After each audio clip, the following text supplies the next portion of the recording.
El enigma de la cueva. Cuando era niño, mi abuelo siempre nos advertía que no nos acercáramos a la cueva de El Espinazo del Diablo, un cerro que dominaba el horizonte de nuestro pueblo en la Sierra de Hidalgo. Según él, esa cueva estaba maldita, y cualquiera que se atreviera a entrar no regresaba o lo hacía, cambiado. Yo siempre pensé que eran cuentos para asustarnos, pero después de lo que viví, sé que mi abuelo tenía razón. Todo comenzó cuando mi amigo Chucho vino a verme una tarde. Era una de esas tardes de calor seco, con el cielo naranja y el viento llenando el aire de polvo y hojas. Chucho llegó emocionado, con una sonrisa que no presagiaba nada bueno. «Oscar, no sabes lo que me encontré», me dijo mientras sacaba de su mochila un viejo mapa que parecía arrancado de un libro antiguo. El mapa mostraba el cerro y la cueva de la que tanto hablaba mi abuelo. En el centro había un dibujo de un cofre, acompañado de inscripciones que no entendíamos. Según Chucho, lo había encontrado entre las cosas viejas de su difunto tío abuelo, un hombre que, decían, había sido buscador de tesoros. ¿Y qué? ¿Te animas o qué?, me preguntó, con ese tono desafiante que siempre usaba para convencerme. Aunque sabía que era una pésima idea, la curiosidad me ganó. Además, ¿quién podría resistirse a la idea de encontrar un tesoro? Decidimos ir esa misma noche. Chucho dijo que era mejor hacerlo en la oscuridad, para que nadie más del pueblo se enterara. Llevamos linternas, un machete viejo y una mochila con agua y pan, como si eso fuera suficiente para enfrentar lo desconocido. El camino al cerro era empinado y estaba lleno de piedras sueltas. A medida que subíamos, el aire se volvía más frío, y el silencio del bosque se hacía más denso. Solo se escuchaban nuestras pisadas y el crujido de las ramas bajo nuestros pies. Cuando llegamos a la entrada de la cueva, algo en el ambiente cambió. El viento que había soplado todo el camino se detuvo de golpe, y un silencio pesado cayó sobre nosotros. La entrada era un agujero oscuro, rodeado de piedras cubiertas de musgo. Parecía la boca de una bestia esperando a tragarnos. «Pues ya estamos aquí, ¿no?», dijo Chucho, tratando de sonar valiente. Yo asentí, aunque mi instinto me decía que me diera la vuelta y regresara a casa. Dentro, la cueva era fría y húmeda.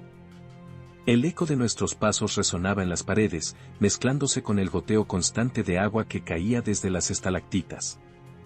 Avanzamos con cuidado, siguiendo el mapa y marcando el camino con tizas que Chucho había traído.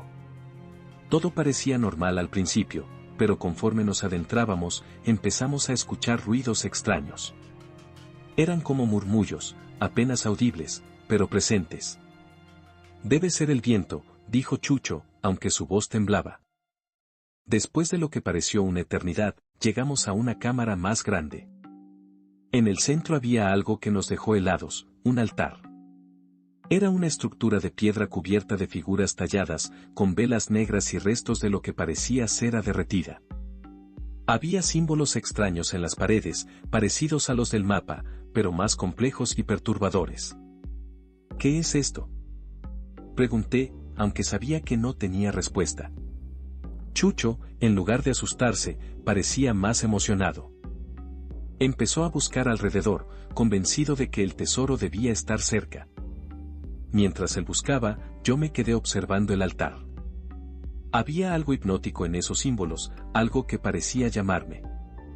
De repente, el ambiente cambió de nuevo.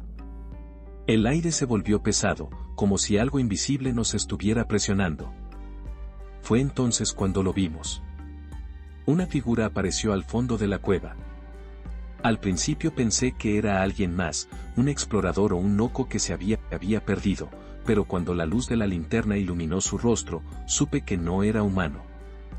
Era alto y delgado, con piel grisácea y ojos vacíos, como si fueran dos agujeros negros.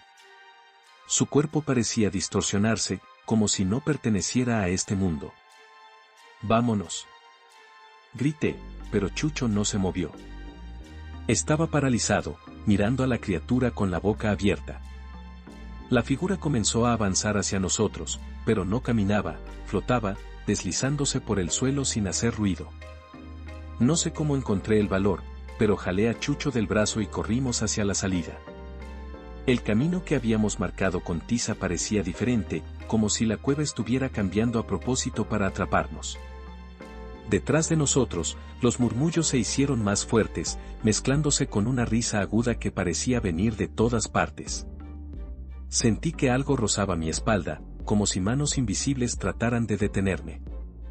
Cuando por fin vimos la luz de la entrada, sentí un alivio momentáneo, pero al cruzar, algo me jaló la pierna y me tiró al suelo.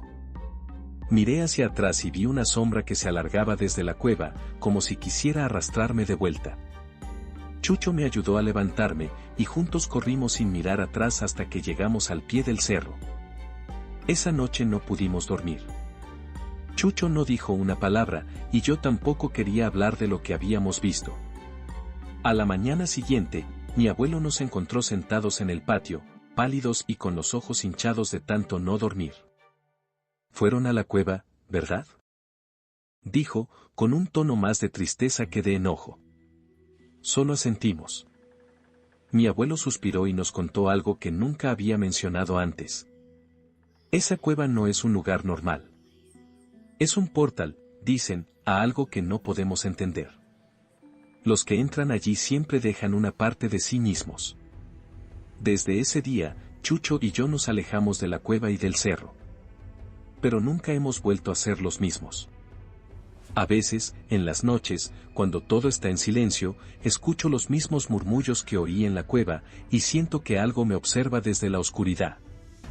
No sé qué encontramos en esa cueva, pero una cosa es segura, hay lugares que no están hechos para nosotros, y secretos que es mejor dejar enterrados.